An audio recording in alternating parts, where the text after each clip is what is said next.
Bonjour, mesdames et messieurs. Je m'appelle Beaux et je suis le Beaux Plastiques. Hello everybody, it's Beaux. Today we're going to look at how to make a very simple kick drum and some ways that we can spice it up, because this is a very fundamental part of a lot of music, whether you want to do generative or techno style beats, or if you want to go off in your own path, make some thing a bit more beaty.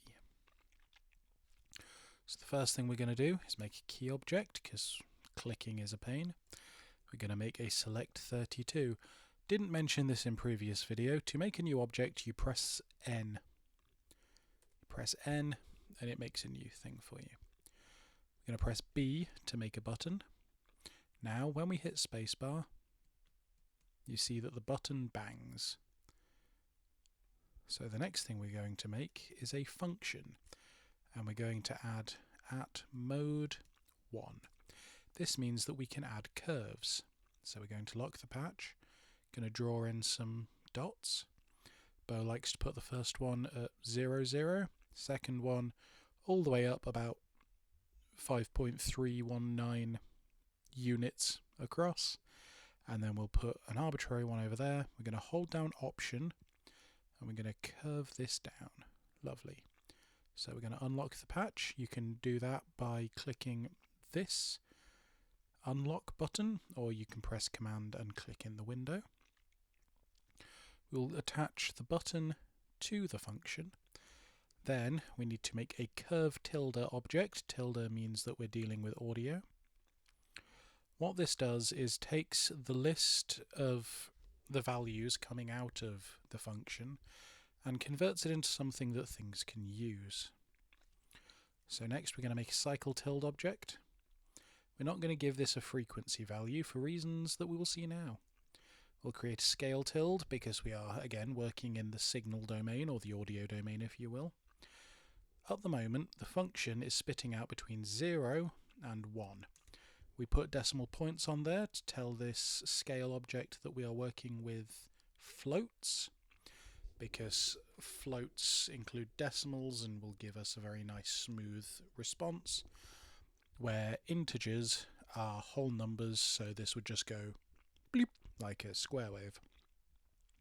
So we're going to send it from 0 to 1 to, let's say, 75 to 80. We forgot to put a dot on the end. There we go. So we're going to connect the output of the curve to the first input on the scale, and then connect the scale to the first input on the cycle.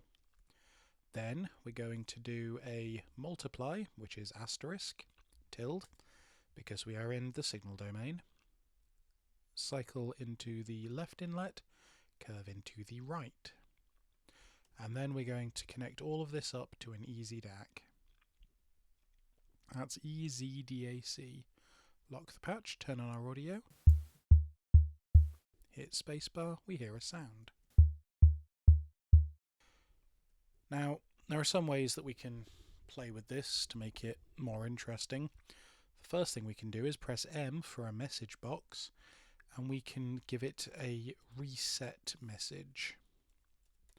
This will reset the phase of the sine wave, or the cycle, every time this is hit. So we connect it to the bang and then to the first inlet on the cycle. It makes the kick more consistent. The next thing we can do is we could make a cycle object and put in an arbitrary value. Let's put in 120, why not?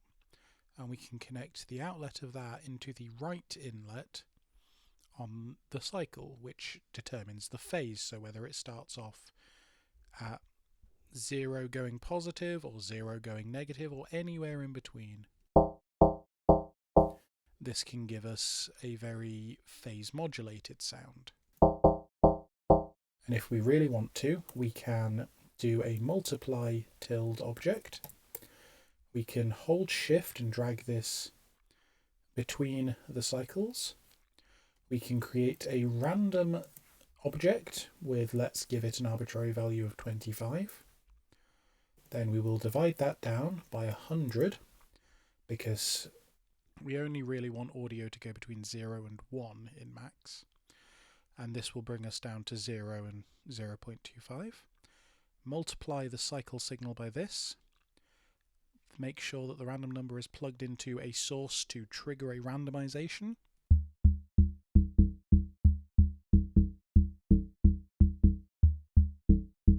And now we get a randomized FM sound, which will allow it to have differences as it moves and breathes. We can also, if we want, tune this down. Let's say 65 to 80. We could give it a longer tail.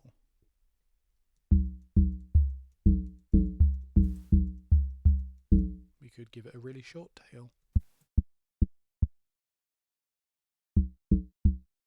We could curve the envelope upwards if we wanted.